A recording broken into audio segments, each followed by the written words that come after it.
Hello, welcome to the European Open Briefing for Monday, July the 31st. I'm Rafi Boyajan, currency analyst at XM.com, and we're going to be looking at what's happening in the currency markets today. So the US dollar is a little bit firmer this morning. On Friday, it did come under pressure following some lackluster GDP data, where on the one hand, growth accelerated in the second quarter in the US, but other components of the GDP numbers were somewhat more disappointing. We're seeing gold rise to 1.5 month highs this morning on the back of partially the weaker dollar, but mostly due to rising tension in the Korean Peninsula following Friday's latest missile test by North Korea. The euro it's a little bit softer this morning ahead of flash inflation numbers out of the eurozone shortly.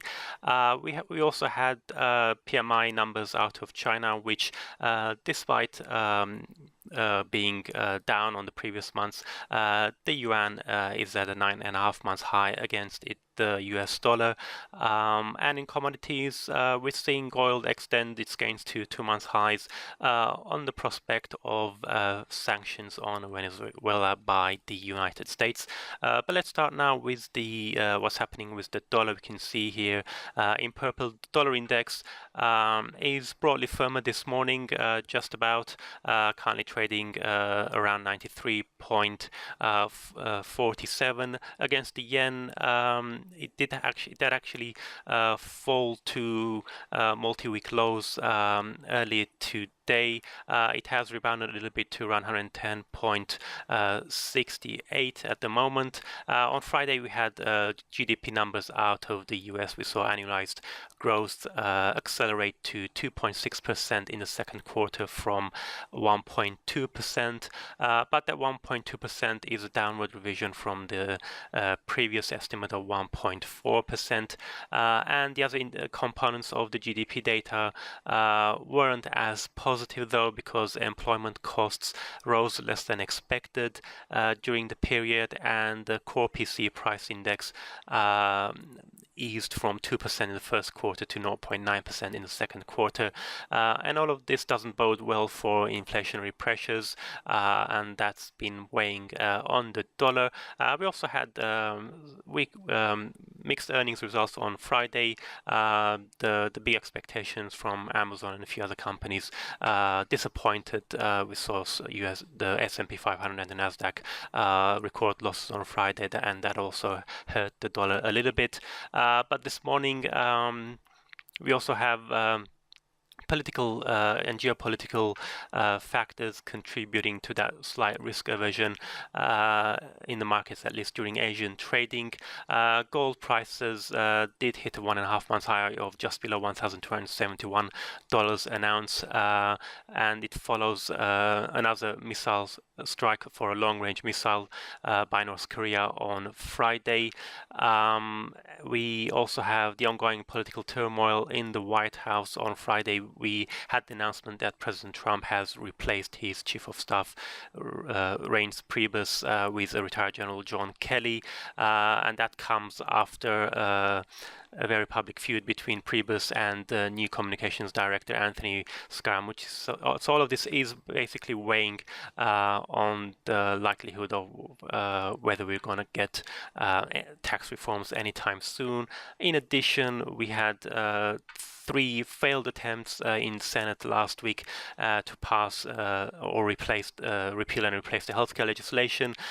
First, we had a full proposal to repeal and replace the Obamacare.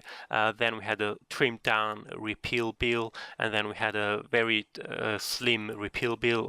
But even the third one, which was very trimmed down, failed to get the required votes in the Senate.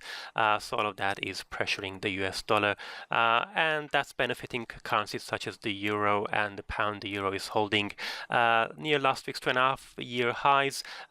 Today's inflation numbers, the flash inflation readings for July, will be closely watched because the weakness in core inflation is the reason why the ECB is moving cautiously in terms of moving towards a tightening monetary policy, potentially at the start of next year. There's also concerns that the the recent sharp appreciation of the euro would also impact Eurozone exporters, and that in turn could also influence the ECB policy.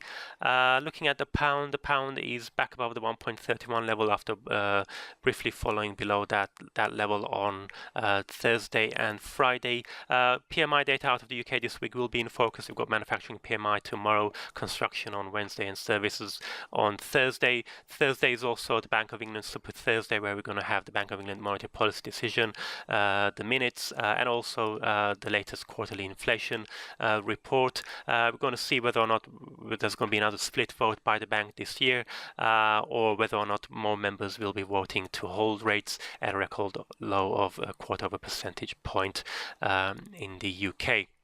Let's look at the Chinese data we had this morning. China's official manufacturing PMI dropped slightly from 51.7 to 51.4, missing expectations of 51.6. The non-manufacturing PMI also was down from 54.9 to 54.5. We had slower export growth and also by government measures to restrict risky lending and cool down the property markets. All of this is weighing on growth a little bit, but overall growth is being supported by big infrastructure spending by the government. That's also supporting commodity prices. The yuan hit a fresh 9.5 months low against the US dollar of 6.7206. So we can see that the yuan has actually steadily been appreciating against the dollar since May. Looking at the Australian dollar, we did have new home sales data, which recorded a big drop in June by 6.9% month on month.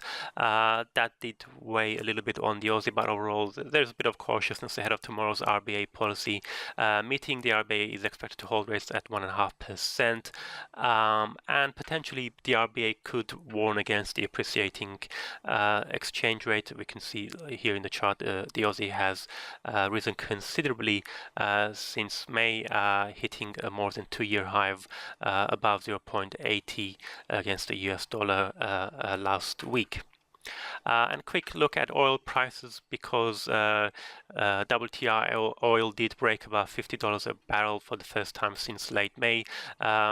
Early this morning, we do have last week we did have announcement by OPEC that Saudi Arabia will be curbing exports in August, and that Nigeria will be joining the output deal once its production reaches a certain level.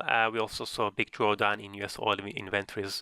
That's why we're seeing both WTI and Brent crude trading at 2-month highs. But the reason why oil prices are being supported this morning is because the US has threatened to impose fresh sanctions on Venezuela on its oil exports following a vote on Sunday where Venezuelans voted to elect a new constitutional assembly, which will be tasked to rewrite the existing constitution, and that's worrying the United States. So that has basically explains why oil prices are further extending their gains this morning. Looking at today's economic calendar, it's quite a busy one for a Monday.